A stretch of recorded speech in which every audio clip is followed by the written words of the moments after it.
The broadcast is now starting. All attendees are in listen-only mode.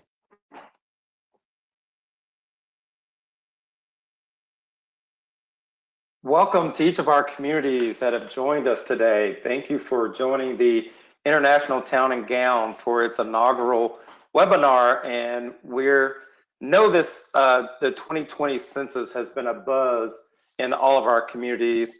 So we're super excited to present this information for each of the communities to grow from and ensure that we all are embarking on a successful 2020 census count for our communities. My name is Ron Jackson. I am the president of the International Town and Gown Association, and I'm the former Associate Dean of Students at Arizona State University. My oversight was with off-campus student relations, student and cultural engagement, and international student engagement. So in an essence, my role was to ensure that all students felt connected to the university, had affinity to the university, that they would be able to bring their full selves, and they felt like they belonged. I am joined by my co-moderator, Gloria, who will also introduce herself as we speak. Hello, everyone. This is Gloria Betcher. I am the chair of ITGA's partner organization, the National League of Cities, Universities, Communities Council. I'm also serving my second term as a council member for the city of Ames, Iowa, which many of you know is the home of Iowa State University. And I'm hoping to give you a few additional tips from the municipal side of this census discussion. Thank you, Gloria. So glad to have you on the call to help temper me as we move along. But just a little information on the way this is going to work for the next hour and a half. We have a full agenda, but we also have plenty of time for question and answer for all of our participants across the country. We will begin with a speaker from the U.S. Census Bureau, Kathy Hartz, and then that will be followed by a Q&A session. So you will be able to ask questions directly to Kathy Hart with the Census Bureau. We will then move into a panel presentation with some of our ITGA members who have experience with census enumeration in college towns.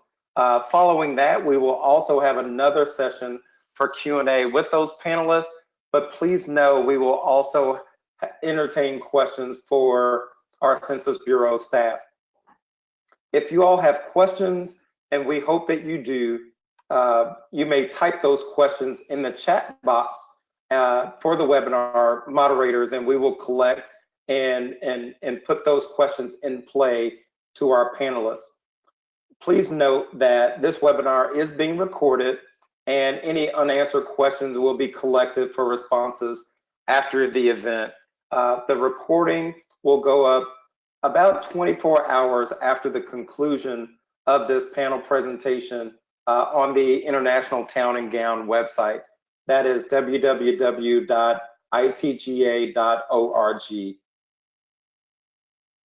At this moment, I think we are ready to move forward with our first panelist, and her name is Kathy Hart.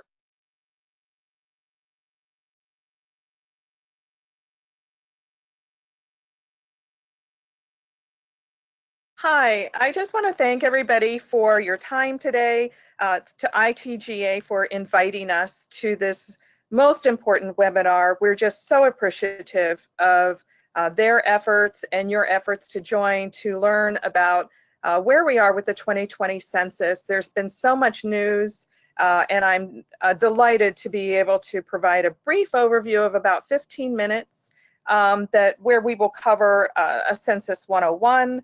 We'll go a little bit into the operations, into where we are right now. Most importantly for this group, I think that we will then go to talk a little bit about the group quarters operation that we have, and how students are going to be counted on college campuses, and then we will go to what's next.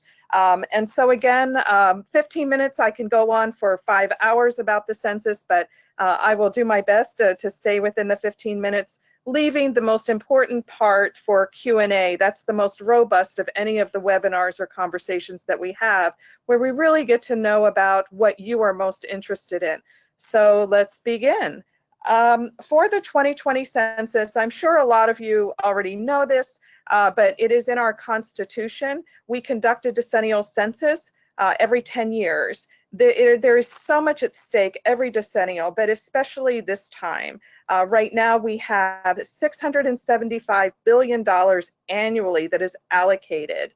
And that goes to cover a lot, as you can see on the screen, the education and housing, et cetera. But it goes into your state's allocations directly for your hospitals, schools, libraries, the fire department, your roads, and your infrastructure.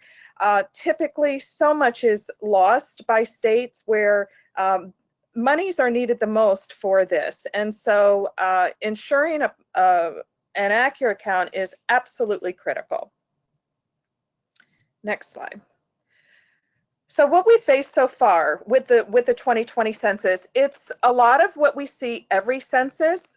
This has brought on particular challenges because of the climate that we're in. We are becoming a more polarized society. There's always distrust in government. And so we continue to try to figure out who are the trusted voices, and how can we get to those communities that are hardest to count. Along with 2020, the 2020 census happening in March, April timeframe, we're going to be in the midst of the presidential primaries. We're going to have mailings, we're going to have a lot of social media, and we're going to have a lot of competition, not just because of the primaries, but also we have the 2020, the Olympics will be happening in 2020 as well. The citizenship question has been put to rest, where it will not be included on the questionnaire, but some of the damage has already been done.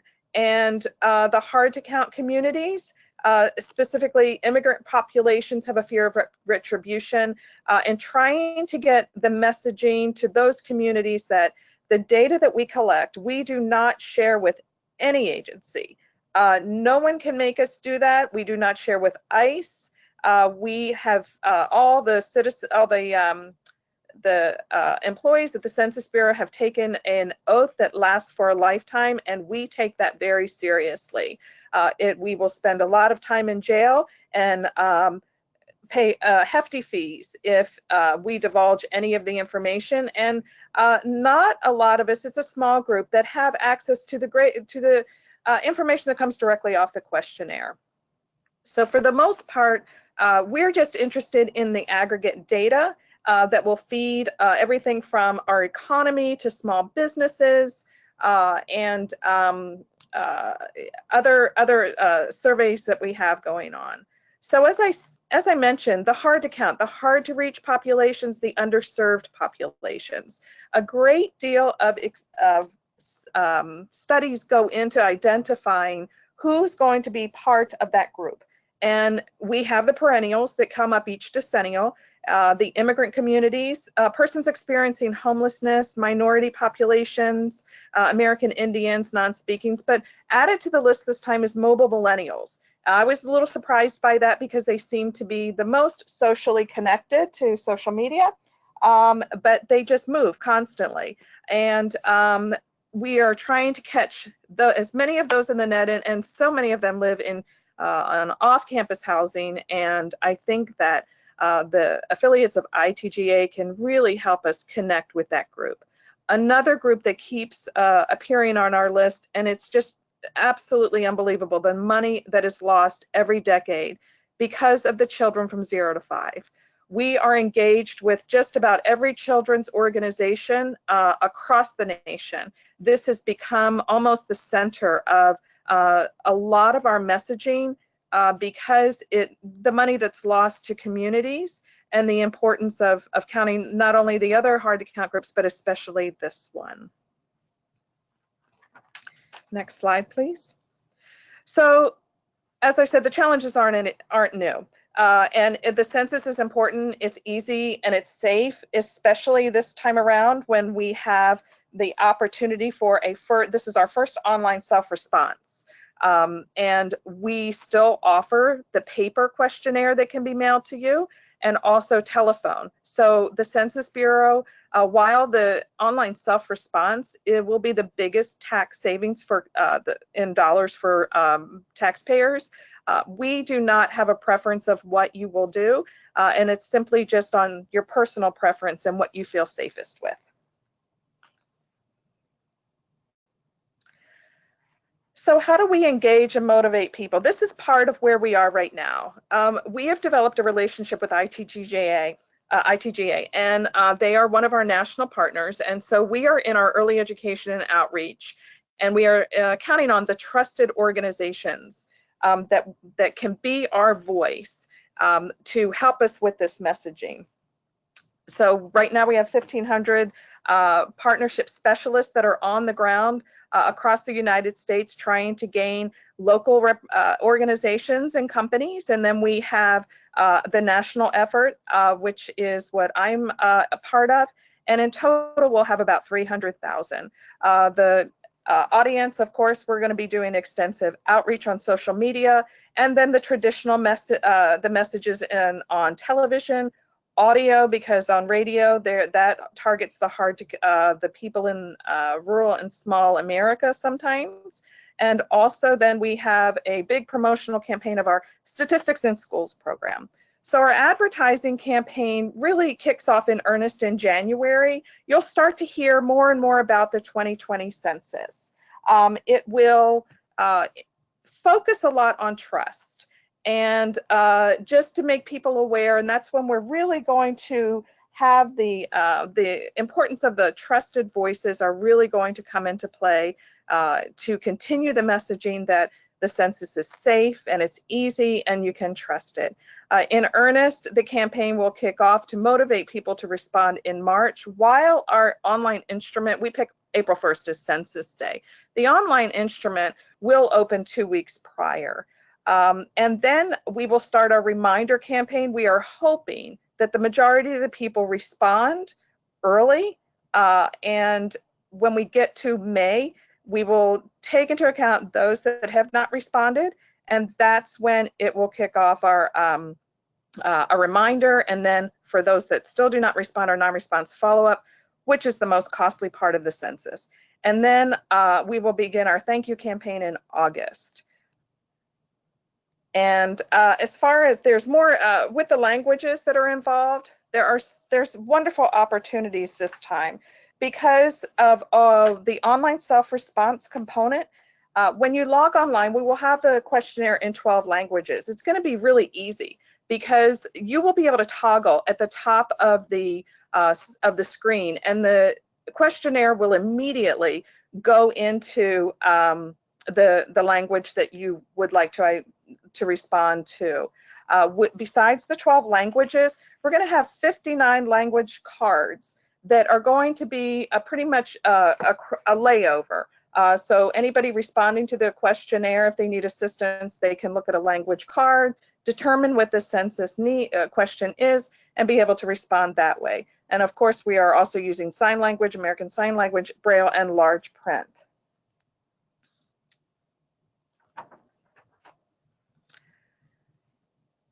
We are making a huge effort with trying to have people respond in multiple ways. As I said, online, phone, paper, the census taker, the enumerator that comes to your door is going to be the costliest.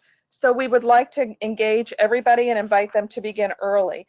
Everybody is eventually, if they do not receive, if they do not respond to the census online, at the very end, the very last mailing, anybody before we begin non-response follow-up, they are going to receive a paper questionnaire before a visitor comes. So we think that we've covered every opportunity that we can to invite people to respond so that it's easy. There will be kiosks set up that people can respond online if they are shopping, or if because it can be answered on your handheld or your phone, you can respond if you're commuting to work. So hopefully with all the messaging that we have in our advertising campaign, we will be able to engage everybody for an early response. Our approximate mail out dates, they're pretty straightforward.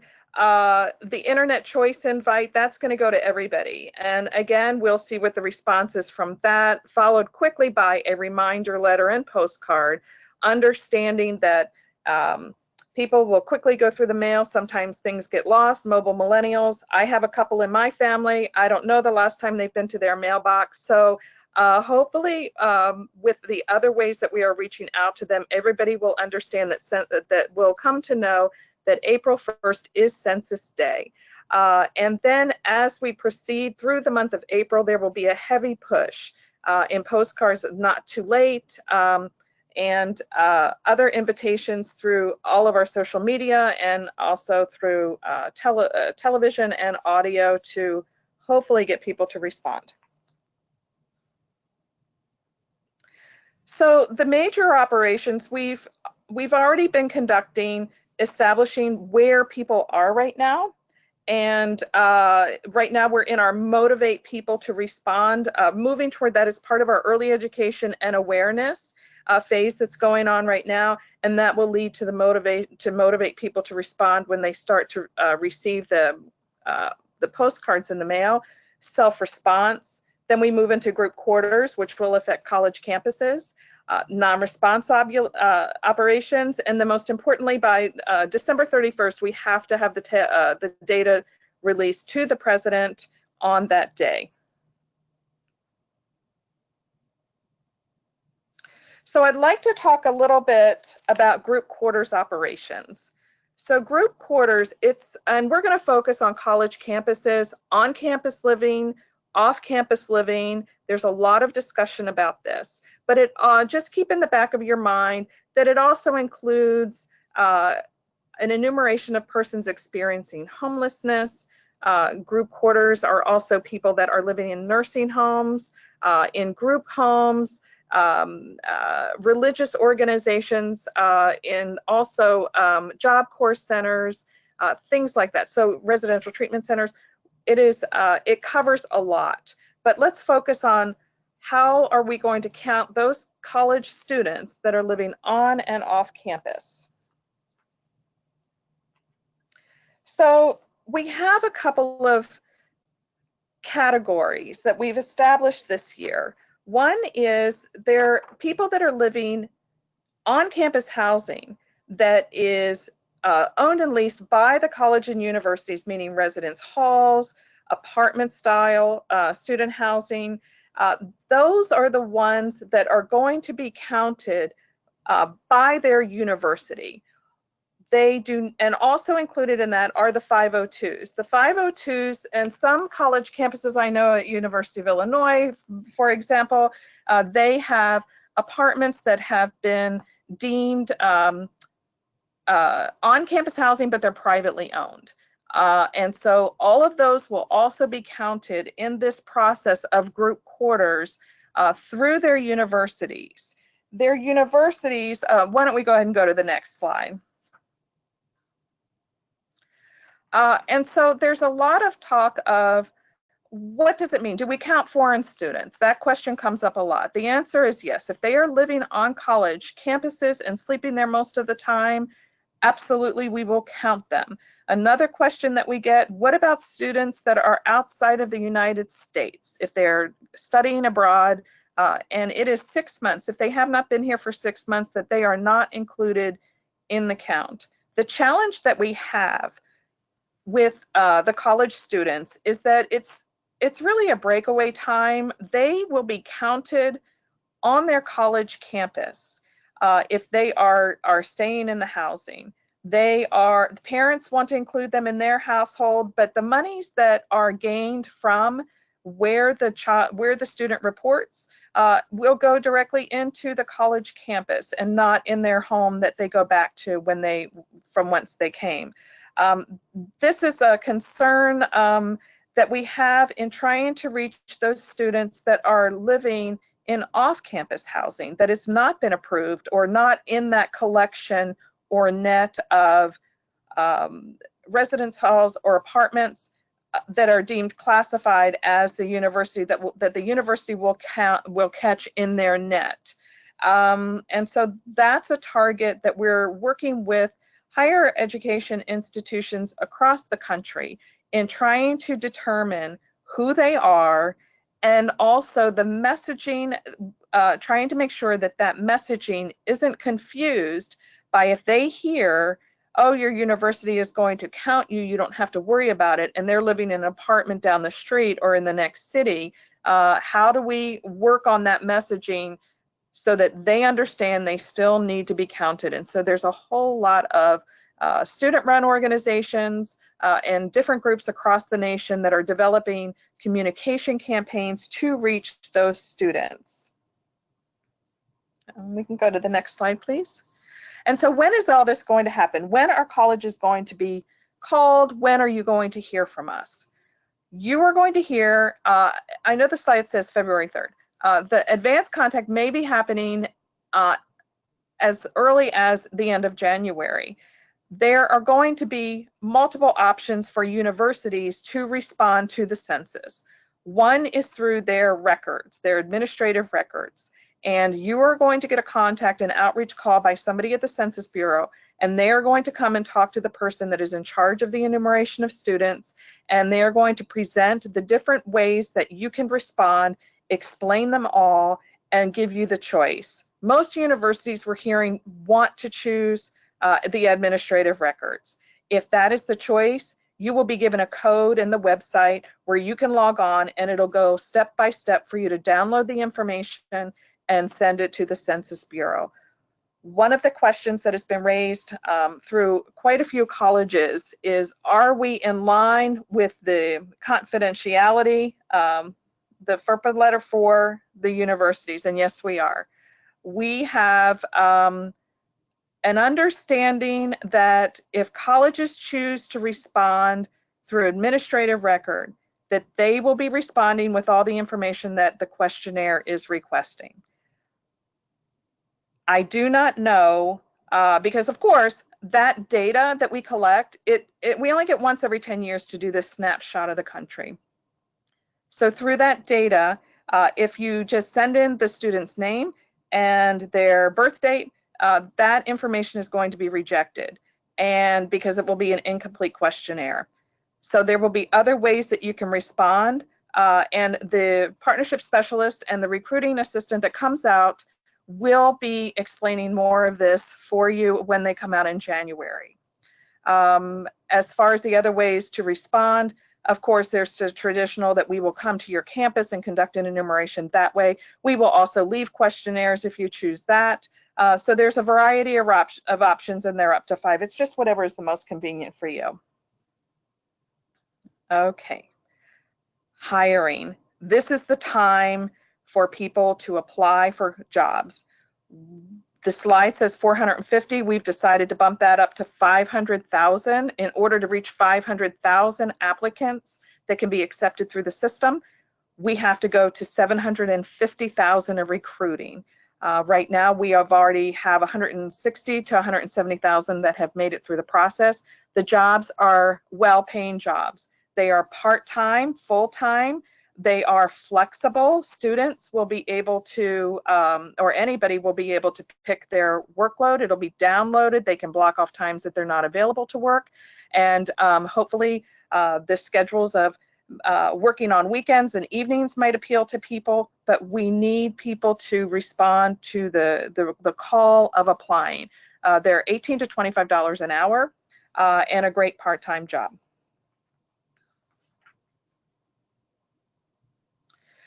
So right now, we are in the middle of one operation called address canvassing, making sure that our address file is up to date. We have our rural Alaska enumeration that's happening in January, and then of course all the mail outs and mailbacks. We are going to have a big recruiting push in October to try to get as many people signed up as we can if they would like to work for us. It does take a while. The major complaint that we hear is that I applied 2 weeks ago and I haven't heard anything. It is taking sometimes up to 2 months. So please keep that in mind. We are trying to process everybody through the security background check. That is something that people will have to go through. Please note that minor infractions are going to go through an adjudication process to see if we can possibly hire them. So if somebody has made a mistake and has something on their record, if it's a minor offense, then please do not help us spread the message that they can still apply, and let's just see what happens. It's not something that will completely eliminate you from our pool. Okay, next slide. The most important thing, part of this campaign right now in our early education and awareness is our partners. And we have 22 segments. I have the education or the academic segment, which includes higher education, libraries, and museums. And then we have 21 others to cover every possible group that we can continue to provide this messaging through trusted voices. So we want to thank you for your voice. 15 minutes is not a lot of time, and I think I've gone over by about 2 minutes so far. So if you have any other questions, my name will and my contact information will be there. We appreciate you sharing the messaging about the census jobs. We appreciate you joining complete count committees that you've probably heard of. And there are other tools listed on this slide that would be helpful, but just drop me a line if you have any additional questions after today's session. And the next slide. And so I just wanted to take the opportunity again just to say thank you very much for your time and your willingness to help us spread this message. It's so important to our nation to ensure that we get this count right. Thank you.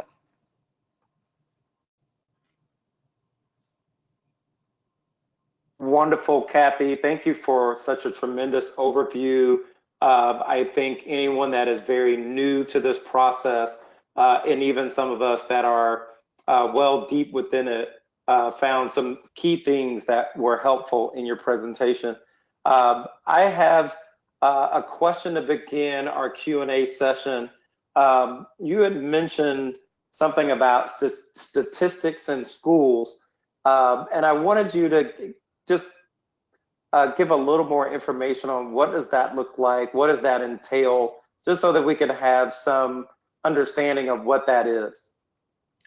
Sure, and I should have provided some clarity around that. Our Statistics in Schools campaign, it's really an outreach for K through 12 adults that we're doing a lot of work with the National Coalition of Literacy, so and then also our English as a Second Language partners. It is for, as I said, K through 12. We have developed curriculum and activities that those grades can do. The teachers do not have to prepare. It's already there. We've given them the whole unit, and all of that is posted on our website that people can look at, and I'll provide the link for you. Does that? No, that's very helpful. My point was, I just wanted to make sure that was understood by our audience. At Arizona State, we have schools that are K through 12. And that could be something that we utilize in the spaces in Tempe and in downtown Phoenix, Arizona. So wanted to make sure we understood that aspect. Okay, thank you. I'd just like to point out that Kathy has raised what I consider to be the most important issues, and that is ensuring that you have trusted voices in your community to spread your message about the census. As a participant in the National League of Cities Race Equity and Leadership Team webinar on hard to count populations, one of the things that was stressed is that determining who those trusted voices are is dependent on your community. You might have athletic directors or coaches at your university who could be trusted voices. You might have school teachers, or maybe there's a barista in town who knows everybody. Those can be your trusted voices for spreading the message. And as an added note, the least trusted voices tend to be elected officials. So we maybe are not the best choice for spreading the message of the census. I forgot to mention probably something very critical.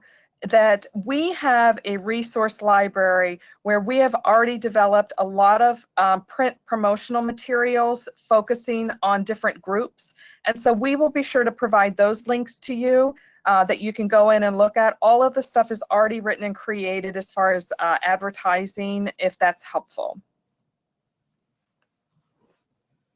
That is helpful, Kathy, because I was going to say, if a person was beginning this process, did not have your information or can't access the link, what is the most simplest thing that they can enter in order to get started with the Census 2020? If they did not have the link to our promotional items, I would say join a Google Complete Count committees. It will bring up an interactive map that is to the Census Bureau that will show you where complete count committees are in your neighborhood. These are organizations, sometimes they're funded through the governor's office at the state level, and more importantly, or just as importantly, they are teams of people across segments, corporations, businesses, nonprofits, NGOs, libraries that are gathered together, maybe 30 of them, 20 of them on a team, and they are committed to ensuring that their community is counted. And CCCs are just the easiest way to go right now if you were just beginning and want to be involved in this from a civic responsibility and do your best for the nation in trying to secure a count for your community. I would suggest Googling that map, and you can pull up exactly, it has the name of the person that's in charge, the telephone number, and that might be a great way to start. And then also, if you don't have internet access, you can go to your local library. They will have a lot of information on it. They have computers. 25% of the housing units in the US do not have a computer with internet connectivity. So those in the digital divide depend heavily on their libraries.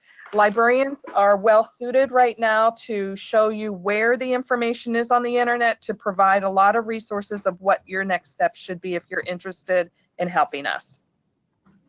So Kathy and Ron, I see that we have some questions coming in from our registrants.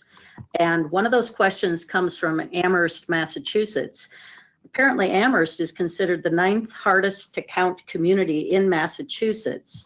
And a number of the hard to count census tracts directly correlate to 2 of the area colleges. So I know we're going to be getting some tips from our later panelists on how to facilitate an accurate count with those college community members. But Kathy, could you give us a response to that from your perspective? Yes, and thank you for that question. It's a very important one. I think that everybody really that is involved in the census, it's important to learn what areas were your hardest to count. And you can pull that up on another tool that we have. It's called Roam, and it gives you response rates from, I think it was from ACS and also tied, or American Community Survey, and also tied to 2010. And that way you can tell which areas really need the most help, where flyers, libraries are having open door community events, where those groups need to be focused the most heavily. Your messaging, talking to your neighbors. These enumerators that are going to be hired from the Census Bureau are going to be from your zip code if you choose to do it through a paid position. But through a volunteer position, it's you can see in Amherst, I think we have, I'm not sure if the CCC has, I know that there is interest in establishing one. They're all just getting up and going, but I would strongly suggest, again, with the CCC, they are organizing different action plans and call to actions to the communities. So much so that they've developed their own sheets of, if you live in this community, here's how much money we lost every year last census. And again, just trying to figure out where that CC is. And we know some of the college campuses, Amherst is just, it's a tough pockets to try to get into those doors to count those people. And so you can already see which ones are going to be the most challenging, and really just trying through the CCCs and also through, there are some student-led organizations that are also going out into the areas that they've identified for this phase of just starting to talk about it and telling people that yeah, it's safe, the data's protected, and how important it is. Well, Kathy, here's another question on the collection of data and how safe it is. In the city of New Brunswick, which has a half Spanish-speaking population, and the off-campus is woven into their largely Latinx community. The questionnaire says, while I understand the legal penalties surrounding sharing information and sharing with ICE, etc., traditionally our off-campus and communities of color have trust challenges and lower numbers for reporting. While individual addresses are protected, what stops agencies/government from targeting neighborhoods based off public aggregate information, like what is displayed on the census.gov website for Hispanic identifiers, foreign-born, or etc.? Another excellent question. We know that with the aggregate data that we have, we are limited with and separated from, you know, ICE, Homeland Security, all of that. Can they go in and look at the data and try to figure out which of the ones are heavily populated with immigrants? Absolutely. Does the Census Bureau provide any additional information to help them in their efforts? Because it's not, even though there are some communities that are that would be considered in the hard to count, they're low response, there are other protections that are in place. There are other reasons why some of those numbers are low. I do think that it just speaks to the reasons why we are having this difficult situation right now, as we do every census, but even more now. So is there any, can the Census Bureau stop them from going in? No, we cannot. Do we add anything other than the data that they could find on the websites or from other surveys that are done? Yes. Do they already have the information? Absolutely.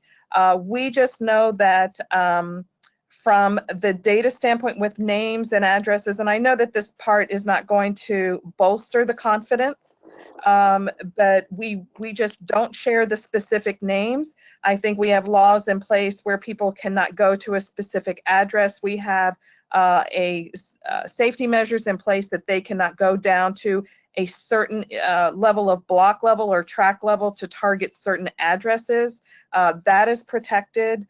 So those are small measures, but those are the ones that we have in place to try to prevent the activity that the person submitting the question is talking about. And I know that's not a helpful answer, but it's an honest one. No, we appreciate the honesty. We do have a question, Ron. We've got a question coming in from a city employee from Laramie. During the last census, as a GIS analyst for the city of Laramie, this questioner assisted the canvassers with their GPS units. Will the canvassers be using GPS capable units during this census count, Kathy? Well, they will to a certain extent, because we're looking at it as from a cost saving measure. They're not going to be plugging in an address. How do I get to this? When they get their caseload, they will have their addresses there that are in there by zip code. It will offer directions on how to get to the track. There are multiple ways that people are going to know, say, this is for non-response follow-up. Which addresses do I have to go to not respond? When we use GPS capability, it's going to be really because we are trying, I mean, the person will get there, but it's also to identify from a cost standpoint, when a person is trying to get to housing unit A, and they're saying it's taking them 20 miles to get there and it's really only 5 because they get reimbursed for mileage, that type of thing. So they will be using GPS technology in their routing to handle their caseload. Great. Kathy, I have another question. This has come up in our Complete Count committee in Tempe, and we were trying to decipher how duplicate counts would be sorted and which one would take precedence. Let's say a student is counted in their home community in Tempe, Arizona. However, their parents also fill out the census and count them in their home state. How does the Census Bureau sort between the two? So there are a lot of algorithms in the back end for people that respond from the same housing unit. So if 123 Main Street came in multiple times, there is an algorithm that will be occurring frequently throughout the day to do a comparison of which is the address that has the richest data, the most complete questionnaire. As far as students responding when their parents have counted them, there is going to be a very slight duplicative effort there. There are also algorithms to address heavier responses from a housing unit. So if the student on the campus responds, they may put in their address from home, and so that would be wiped out. If the students respond where they are, if they're living at a university housing address, then we will take the response from the university, and that will be wiped out. Through that process, can we guarantee that we will have an absolutely 100% no duplicates? No. Will it be incredibly small? Absolutely. Okay, good to know. Good to know. So Kathy, I think it might be worth noting for our registrants that when we're talking about these hard to count areas and we're thinking about students, there is quite a bit of intersection between the student population and other hard to count populations. So we shouldn't be thinking too much about silos. Could you say something about that intersectionality? Sure. So an example could be, or certainly is, that we have students, we're hearing a lot, we have a partnership with the American Association of Community Colleges, where there is no housing online or on campus. And even those that do have campus that are first generation, they're helping their parents who are in one of our hard to reach communities to respond to the census. The layering that happens with students, it's not just the student group that was mentioned, they touch other hard to count groups. And whether it's through those that are just here and they don't have English as a first language, those that might have friends. Look, there is the homeless the persons experiencing homelessness that are now involved with involves the college students that are couch surfing. It's just it's more to many and many to more approach of the messaging. And we don't want to be siloed thinking that this is only going to be targeted for the mobile millennials living off campus. If you took a poll of 20 people, you would probably have 3/4 of them that could identify or know somebody in one of the other hard to reach communities. So by having that trusted voice that they can go to their friend, and that friend will go to somebody and tell their family about it because they're first generation, and talking about the importance of this is it's just unbelievable, just the web that is created from this. I love that you mentioned the word web. Because that's the way our communities are built. They are built as webs, and we intersect in lots of different ways. So it's good for us to, even though a committee may focus on a specific population, just that understanding that, just because I may be Latinx, I could also be homeless, I could also be a mobile millennial, I could be a college student, and all of those things could connect at the same time. And by getting information to them, you're hitting multiple populations, even though you're focused on just the one. Yes, and we need to be able to do that. We're not going to get this count by operating in silos. And every single person that mentions, I was at just a very casual thing with my son's, some of his colleagues, and You know, I had an audience that didn't really know much about the census, and I promised them all I would only take 2 minutes, and they were shocked. And so they are taking that message back to their peers. So it's that critical, and it is that important that we just get out of this silo thinking and know that this is just about every person living in this country right now needs to receive the message. I think that really highlights what you were saying about partnerships and how important local partnerships can be. So as these complete count committees are being formed and are moving forward, assessing who those local partners should be in your community becomes key to reaching that web of connected communities. And I hope that our registrants think very broadly about configuring those complete count committees, or at least working with other partner organizations to get the message out, because that intersectionality will be essential in your strategies. Absolutely. It looks like we're at the end of this part of the presentation. So I would thank Kathy very much for her input. We have a second panel coming in here, and we're hoping that we can get some more questions answered through that panel. But Kathy, I trust you're going to be staying with us to give your input at the end. Yes, I am. Thank you for having me. Awesome. Thank you, Kathy. So our ITGA panel is made up of both municipal and university representatives.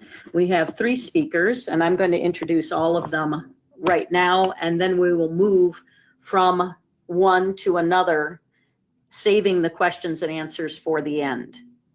Our first presenter is Tom J. Fontaine II, who is Borough Manager in State College, Pennsylvania. Tom has more than 36 years of local government management experience and is heavily involved in professional organizations, including the International City County Management Association, Alliance for Innovation, International Town and Gown Association. He's a past president, and the Pennsylvania Municipal League. We're also going to be hearing from Julie Capsule, who is the Senior Director of Local and Community Relations at the University of Arizona in Tucson.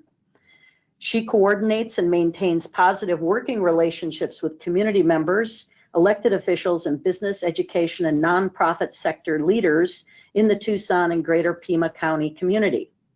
Julie is also coordinating the university's enumeration committee for the 2020 census count. Janet Lilly serves as the Assistant Vice President for Community Relations at Michigan State University in East Lansing. She is leading MSU's Census 2020 Enumeration Committee and is serving on the City of East Lansing's Complete Count Committee. And if I'm not mistaken, Janet is also a past president of the ITGA.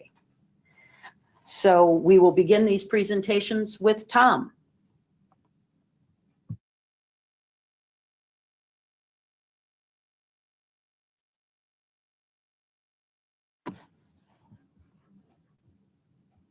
I'm hearing a gap. Okay. We're having problems with the mute here. Thank you very much, Gloria. I appreciate the introduction, and thank you, Ron, as well for convening this. And most importantly, perhaps, thank you, Kathy, for the really outstanding presentation and information regarding the census and a number of the issues that we all face. Let me start this quickly just to give you some idea about State College, Pennsylvania. As Gloria said, I'm the borough manager here in State College, Pennsylvania. And State College is a community of about 4.5 square miles with a population of just over 42,000, right in the middle of Pennsylvania, about equal distance from Pittsburgh and Philadelphia. State College is the core community in what we call locally the center region, which consists of State College and 5 surrounding townships, with a total population of around 110,000 in Center County, Pennsylvania, with about 163,000 people. State College is the host community for the Pennsylvania State University main campus with about 48,000 students here at the State College campus and a system-wide enrollment of around 99,000.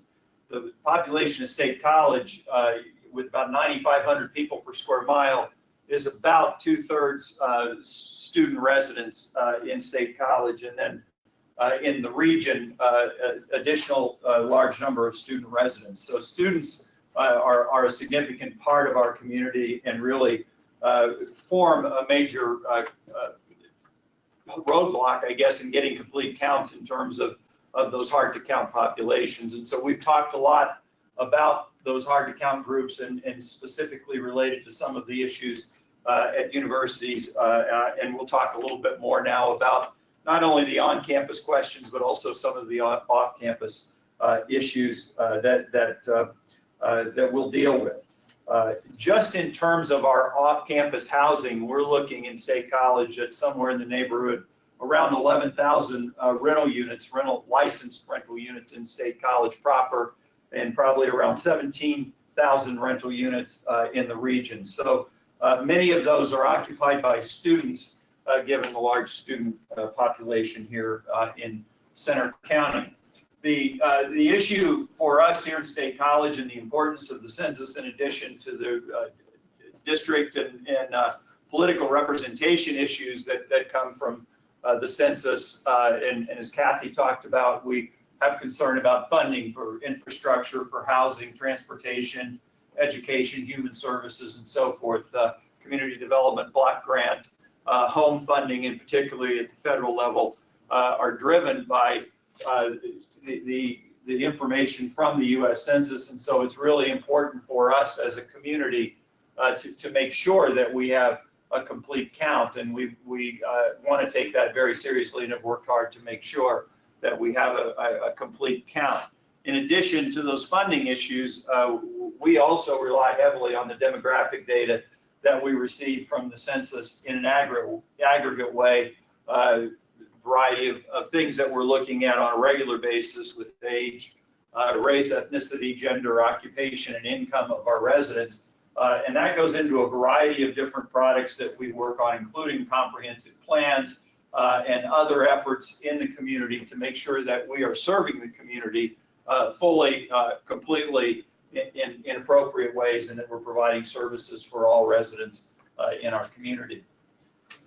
The challenges in a college town, I think, are unique in some ways and not unique in other ways. And it's important that I think we recognize some of the challenges. We really ran into this in the 2010 census here in State College, and that became a learning post for us in addressing some of the issues that we face in college towns.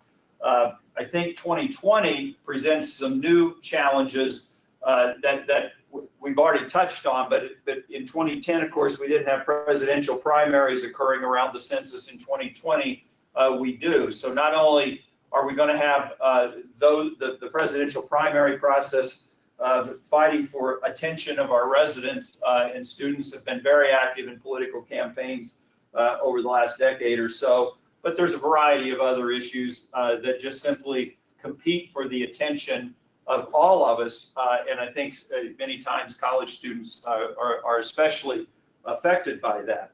The group quarters issues we've talked about, and so I really won't elaborate on those, but that becomes challenging. And we have off-campus what I will call purpose-built student housing in many cases, which looks a lot like group quarters, but they're all privately owned off-campus housing, not really associated with the university, but with essentially only students living in those units, and being able to reach those students becomes really critical. I think one of the problems that we really face in a college town relates to the academic calendar, and particularly the door-to-door field enumeration that Kathy talked about. Particularly for those of us in northern climates like Michigan State, Penn State, and Iowa State, April 1st really begins to be the beginning of spring, and so students who've been kind of kept in their indoors for most of the winter now have an opportunity to get outdoors, and there's a lot of distractions that begin to occur in April, whether it's coming back from spring break, going on spring break, preparing for the last month of classes before the end of the academic year, in some cases, in some schools, spring football, and all those kinds of issues really become competition for the attention of students especially, and it makes students really in that hard to count category. The other problem, of course, is that the academic calendar ends and students in some cases leave campus, and if we haven't already counted them, it's hard to reach them then at that point to begin to count. So it's really important to capture those students and make sure that they're counted. Transient populations with students who come and go on a year in, a year out basis. In some cases, semester to semester, there are changes. Students are studying abroad in many cases during the spring semester, and so there are those factors to also consider. The large number of international residents that live in our communities that are particularly important in college communities. And we've talked a lot about the concerns and the issues over the past several years that we need to work hard to make sure that there is a level of confidence, and Gloria touched on who's best to deliver those messages, and that, I think, is a very critical and important issue for us to consider as we work through this process. One of the things that I think is challenging in a college community too is timing. I know many communities have been working with complete count committees for some time now, and college communities really, until the academic semesters begin in the fall, it's hard to reach the populations. And so we begin to work on these things really now and carrying that into the spring of the year when the census day comes is important. In 2010, we learned some of these lessons, and we really got a late start. We started in late January, early February to address the census issues, and it became problem being the need to start as early as possible in order to make sure that there's plenty of time to reach those student residents, particularly those living off campus. I think coordination is also important. Here in State College, we are currently working with at least 3 complete count committees, and we understand a 4th complete count committee from an adjacent municipality is soon to be established. We are working together very closely. In fact, representatives from each of the complete count committees in State College, at Penn State University, and for Center County are all serving on each other's complete count committees, and we're working closely to make sure that we're coordinating messaging, that we're consistent throughout the county and throughout the region in the messaging that we provide, and our plans are being coordinated. We think it's really, really important to coordinate those messages. I think one of the messages that I would talk about, and I think it may go back even to one of the challenges, is, we've talked a little bit, both Kathy and I mentioned as well, the issues with international residents and immigrants in terms of the messaging, but there's also students that may be living in rental units, and I will use the word illegally. They may not be licensed for student rentals. They may have over occupancy. If your communities have 3 unrelated laws or some occupancy rules. And I think one of the messages that we have to communicate is the purpose of the census is not to collect information to provide enforcement, but it's to collect information for all of those other purposes that I noted and that Kathy noted earlier. So it's really important to make sure that messaging gets out clearly, strongly, and consistently. In the past, we've worked closely with student organizations to communicate with the off-campus students here at State College and Penn State. One of the groups that we worked with in 2010 was the Penn State Student Marketing Club, and they helped enormously in helping us to provide messaging that was aimed at students to attract students' interest and attention and make sure that we were communicating effectively. So we will again be working this year very closely with a large number of student organizations to help communicate those messages. And really, I can't emphasize enough the need to coordinate the effort. There are so many of us involved in this work. It's really important to coordinate the work and ensure that our efforts are working together to promote the census in a clear and consistent way.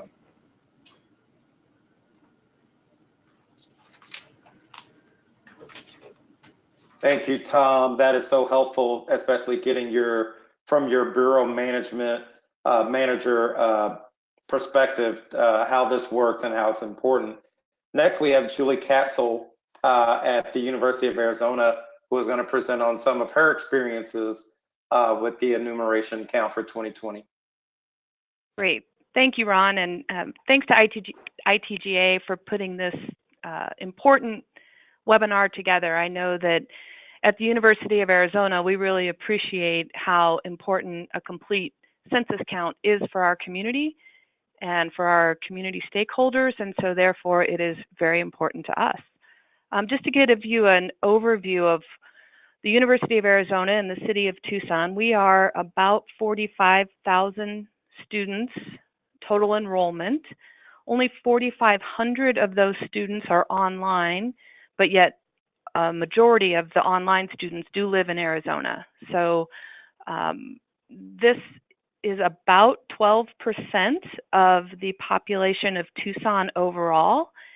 And I note here that we have about a 24% overall poverty rate in Tucson. And I mention that because in this community, like probably most communities across the country, we just cannot afford an undercount. In fact, our governor said that just a 1% undercount would mean the loss of about $56.6 million to the state. So we really appreciate the need to do everything we can for a complete count. Next slide, please. Thanks. I just wanted to point out that at the University of Arizona, we have about 7,500 students living in our dorms and about another 1,000 students who live on campus in Greek housing. And so that means that we've got about 36,000 plus students who are living off campus, and we don't necessarily know where they are.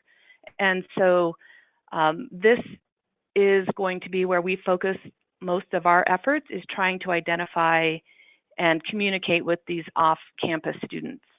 I will mention that of that off-campus student population, we do have 14,500 or so students living in privately owned apartment complexes that our university works with, but our university doesn't know necessarily who is in those apartments, and so we are going to have a different outreach method to get to those apartment complexes.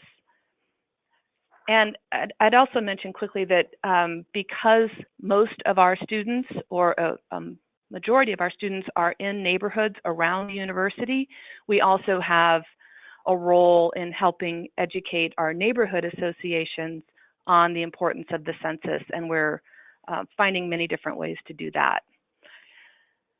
So, like Tom said, we are working very closely with the other complete count committees. The university has their own complete count committee, but we also partner very closely with the City of Tucson's committee and our regional government association, the Pima Association of Governments. And then let me tell you briefly about who we have serving on our complete count committee. There's a list of different organizations here. This isn't exhaustive, but I will mention a few of them. The Provost's office, we reached out to them to help work in academic and curriculum opportunities around the census. The university libraries, the student union, the rec center, even parking and transportation, they have interesting and unique opportunities for targeted messaging and targeted marketing that we're taking advantage of. And of course, we don't want to forget human resources, because we have about 14,000 faculty and staff who also need to complete their census and need good information. And then, as Kathy mentioned, we find it very important to be sure we're communicating with the parent and family programs, because parents will certainly need some additional information as well. Because I know in my personal situation, I've got a couple university students here attending who live near campus but are registered to vote, and they are my dependents up in a community outside of Tucson, and I would sort of like credit for them. And so I would normally intend to just include them on my census form. But in fact, I've come to learn that is not the appropriate way to have them counted. A couple other partnerships to mention here. Athletics has agreed to help promote census completion at some of our basketball games or other sporting events. Because we are the land grant institution, we've got a presence in every county, and we have our cooperative extension program partnering with us.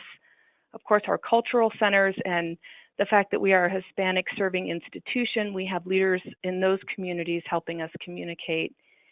And then I'm going to focus quite a bit on what student leaders are doing to help the effort. And of course, we also have our UA Global reaching out to the 4,000 or so international students that we have.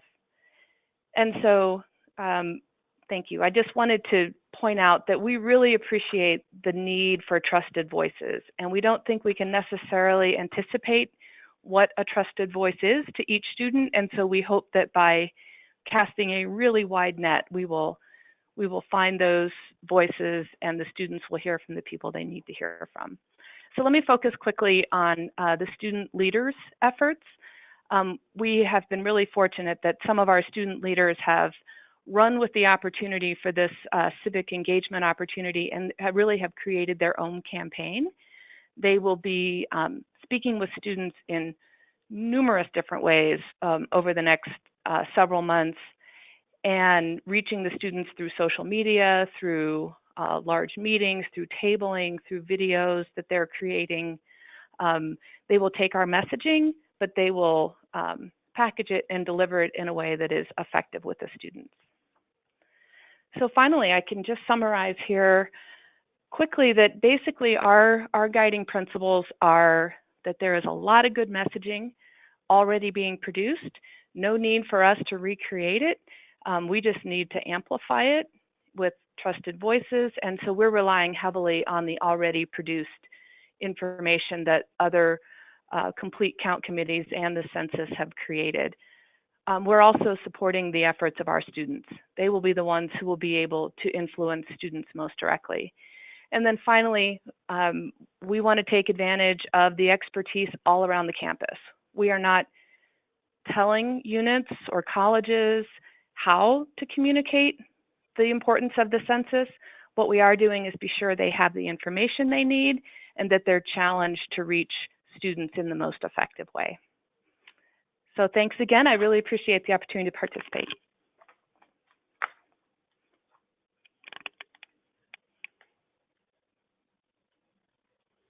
Thank you very much, Julie. I find it interesting that you mention the loss of $56.6 million for the state of Arizona because of a 1% undercount.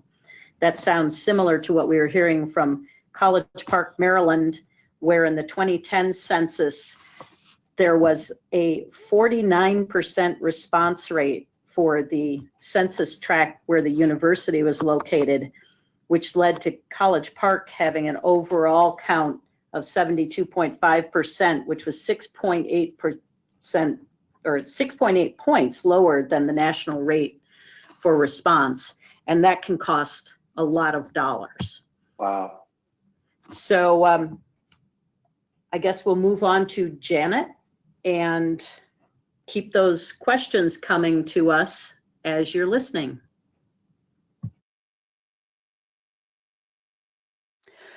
Thank you. First of all, I'd like to echo the thoughts and the thanks to ITGA as well as my co-panelists. This has been very informative, and I've taken a lot of notes myself. So thank you, everyone, for sharing your information.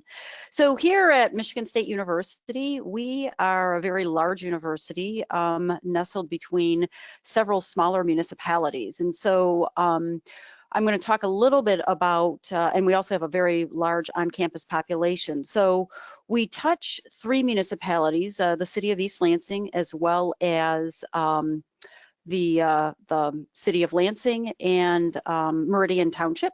But for the point of this, especially since our students, and we have a very sizable on-campus population, they're all counted, the on-campus students are counted within the city of East Lansing. I'm going to namely focus on East Lansing and the efforts that MSU and East Lansing are doing together and what we're specifically looking to do on campus for our large on-campus population. But just to give you an overview, so the city of East Lansing is just shy of that magical 50,000 threshold number for all of those grants and grant opportunities and so forth that communities want, that so greatly benefit all of our collective communities. And that is definitely going to be one of their primary goals that we have orchestrated together with them, is to make sure we can accurately count the Michigan State students that live on campus, because that can be a very challenging, hard to reach population.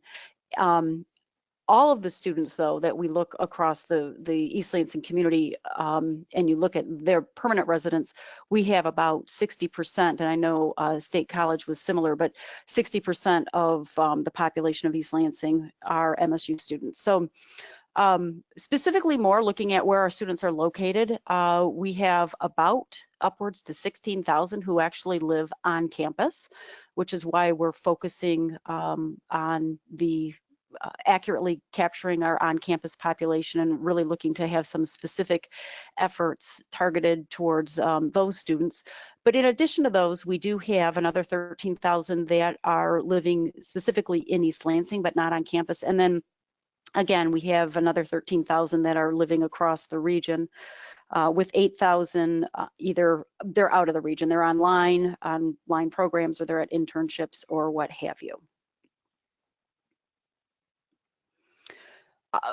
Again, why we're focusing on our on-campus population is because we have such a large residence hall system. It's one of the largest. We moved in, I believe, 15,764 students this past start of the fall semester. They live across 27 residence halls and 20 apartment style living units. These are all managed by the university. So we look forward to working closely with our census colleagues come January on which specifically are considered group quarters. And with that in mind, we're going to focus on how we can best accurately count that vast on-campus population. So again, we're specifically looking at the MSU enumeration committee that's really going to focus on what was mentioned earlier by Kathy, is that administrative record. But for right now, and we're going to expand this committee greatly because we'll have a very large communication marketing effort. But in terms of the administrative record enumeration committee, we're looking at, and we've already assembled the group, but government relations, student affairs, residence life, the registrar's office, general counsel, information technology, and student government. And the reason we have obviously the general counsel's office involved is because in order to do that administrative record, we need to make sure that the ability to share our data coincides with their interpretation of what we can and cannot share. And so we're still exploring this option, but we certainly have them involved as well.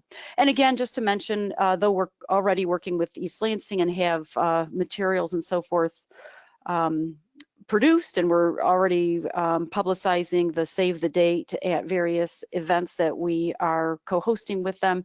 We also will be working closely with the city of Lansing and Meridian Township. And what we are seeing is that these committees in the municipalities have wonderful other partners in our community that we work closely with, including libraries, religious groups, neighborhood schools, apartment complexes, the chamber organization, and hospitals. So a great team, like many of you have already assembled. We have a pretty very diverse group of people involved.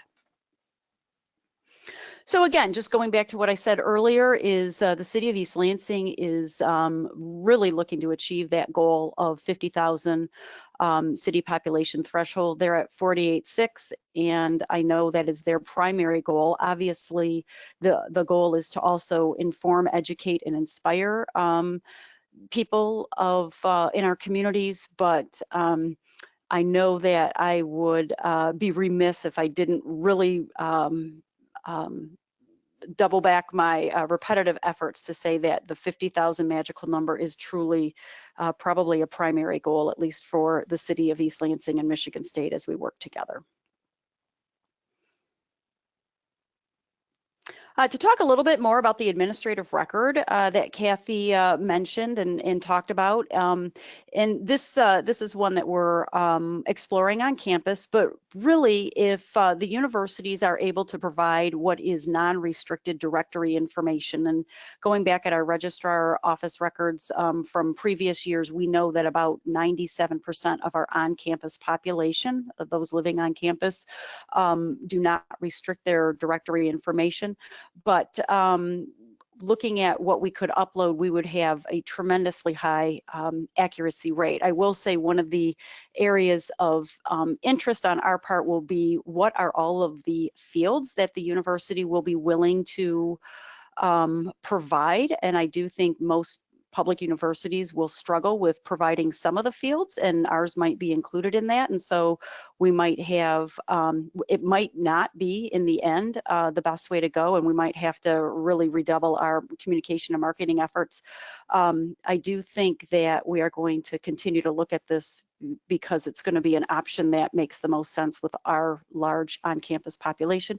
Assuming that all works well, we will definitely be using technology as a means of facilitating that versus having a heavy, paid labor intensive effort of working with students and going door to door. But we're definitely looking to get accuracy as our number one goal for this. And then in addition to looking to do the administrative record, we certainly are going to have, and already have it in play, is a very large communication and marketing effort across all of our populations, and that really includes parents as well. And I think Julie had an excellent point that a lot of parents are going to be none the wiser, and of course they're going to include their dependent on their census, but wait, no, they shouldn't. And we're going to help use our messaging to let them know that we will be counting them, or having the students indicate that where they're living on April 1st is the place to be counted. And in addition to our marketing efforts, we also have a new president who started August 1st, and we are going to try to engage the newness of his presidency as well, and communicating to parents. And so we think we're going to have a pretty successful effort to try to educate everybody that it's April 1st where your son or daughter is living, which is in the local community, and that's where they should be counted.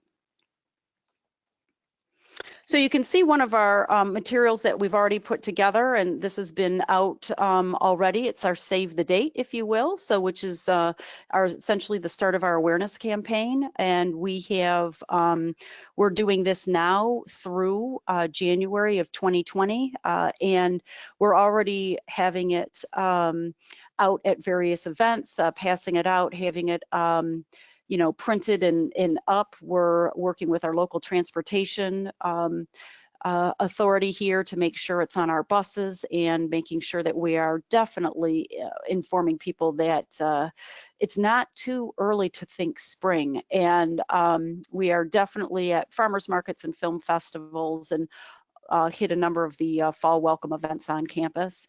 And then we will also be moving into phase 2 starting in January 2020 by hosting a number of events, and certainly at all of these events and at other events that are already ongoing in the community, we will have a number of devices available so that individuals can if they haven't, or like once April 1st hits, if they haven't, they can do an upload then, but just making sure that they are aware how easy it is, and then facilitating that as much as possible. And then certainly we will be facilitating a lot of direct communication through emails, social media, and other directed communication efforts.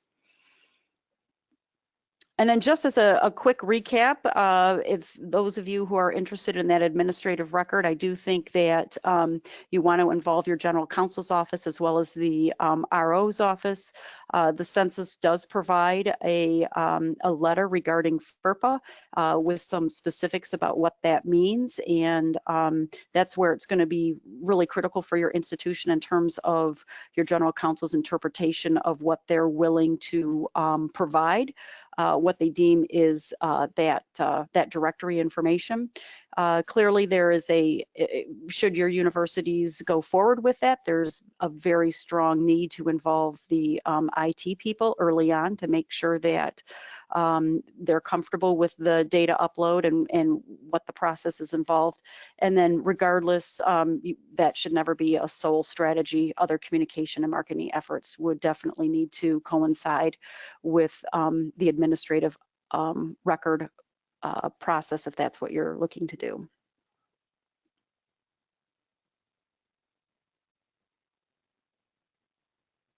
So again, there's a shot of Michigan State's campus.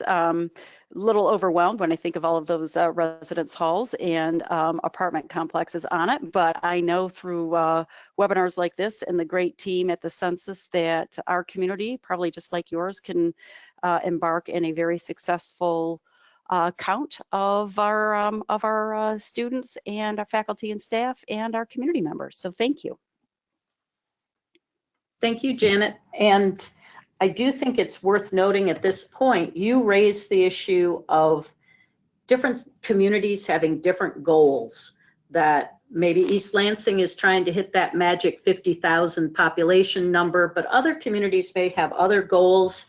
And most of this advice that we are giving on these webinar panels is scalable to different communities of various sizes with different needs. So I'm hoping that everyone's going to be taking away something that they can modify to meet their needs in their community and meet their individual goals for the census count. I also appreciate it, Janet, as well. Just the depth of what you are bringing to this. It looks like you all have built quite the coalition and are going very deep already with your marketing and communication strategies. And it's always a good deal to have your IT folks involved early. I love your comment about it's not too early to think spring. I did want to ask, I know we're getting close to time, but I did want to ask one question regarding, initially I was thinking goals, but you know, and maybe this is more something for municipalities, or, you know, Tom, you're thinking about your state college community. What are some of the goals that you all are setting beyond that 50,000 mark that East Lansing is setting? I think it's good to kind of put that in the space so people can think, okay, what are some things that I would actually list as a goal for my community? Well, I think we're still in the process of formulating some of that, working with the two other complete count committees that are in place. But I would say that as we move forward with this, our goal is ultimately to get a complete count. And I would say that it's 100% of the count is what our target would be and what our goal would be. But realistically, if we can get within a few percentage points of that, I think that would be where we're aiming, is to make sure that we're completely counted. Wonderful. Julie, were you all at a point where you were setting goals or thinking about what goals you would have had for Pima County or Tucson? Well, we certainly want to improve the return rate over last census. But additionally, I think we are just looking for all of the opportunities to reach the hard to count population that often the entire city and county will miss if we're not helping lead that effort. Because as so many people have mentioned, there is a cross section of folks that if we're doing our outreach well, we're going to reach into a lot of communities that might otherwise not be counted. Got it. I see that we have a question stating, is there a good location to have a listing of why 50,000 is such a magic number, especially from a university college perspective?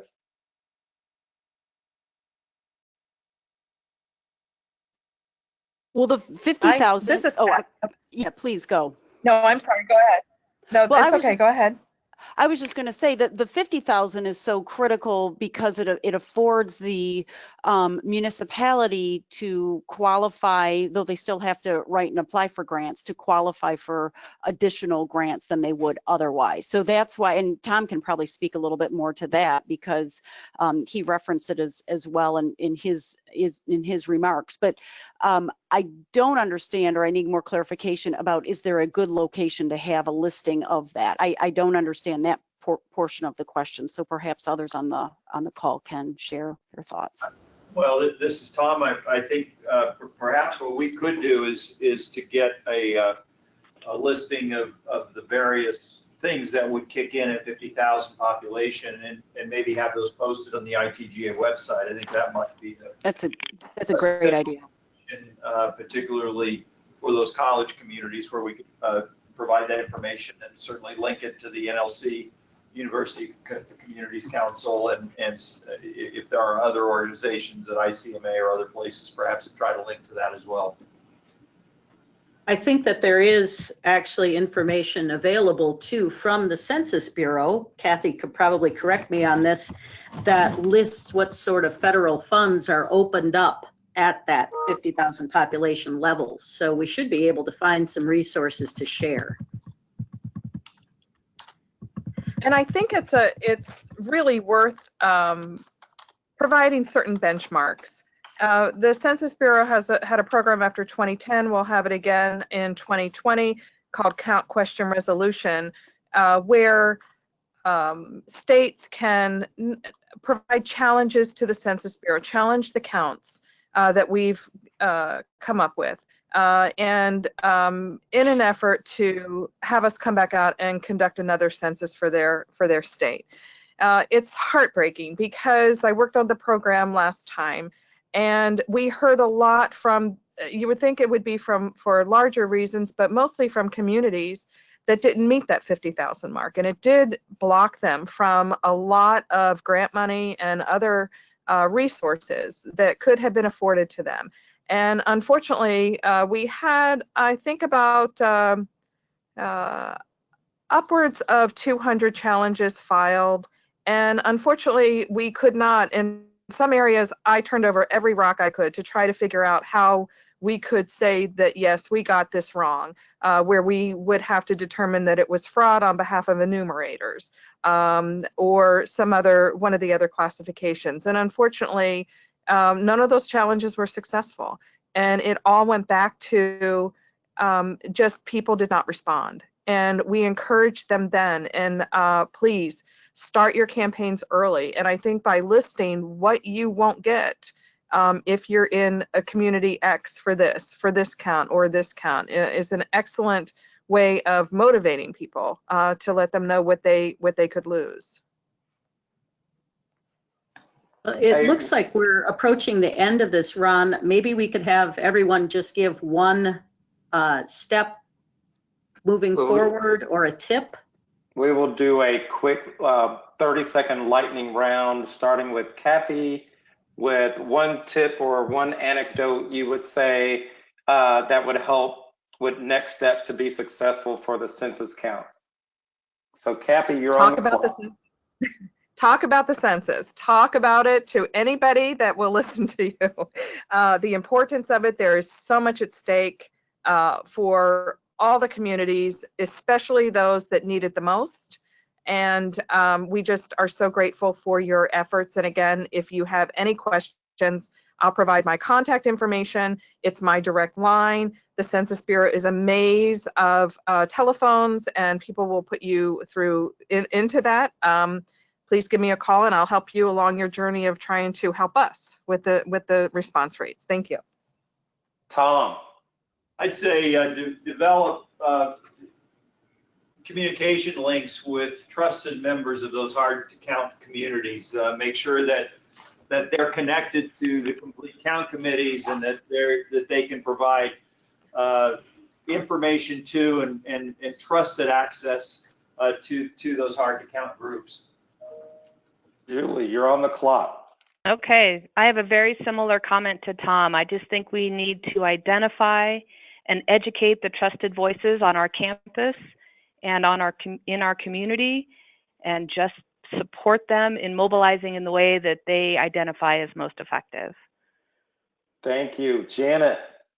I would add that make sure your team is as comprehensive as possible. Always good to be more inclusive than not, especially when you want everyone counted in your community. Wonderful. Gloria, did you have one that you wanted to add?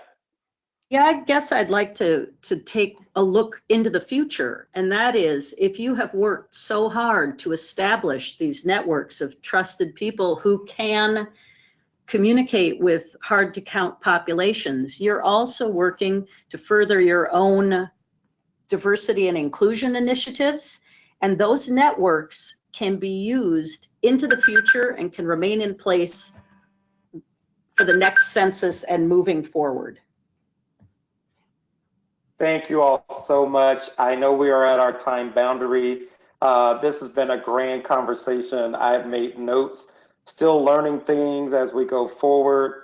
I hope all of our participants and communities across the country gained a few things that they didn't know about the census since the Census 2020. I also want to thank our census staff, Kathy Hartz, for kicking in on so many different aspects of the census. I want to thank my co-moderator, Gloria Betcher, for jumping in with her leadership in this in many, many ways. I can't thank you enough for the National League of Cities and your University of Communities Council. Thanks to our ITGA Executive Director, Beth Bagwell, and our Assistant Executive Director, Susan Stafford, as well as our ITGA board. Thanks also to Douglas Shantz at State College for all of the technical support to even be able to put this on the way that it was. Thank you so much. And thank you to each of you in our listening communities. Census Day is April 1st, 2020. Go out and be counted. Thank you all so much.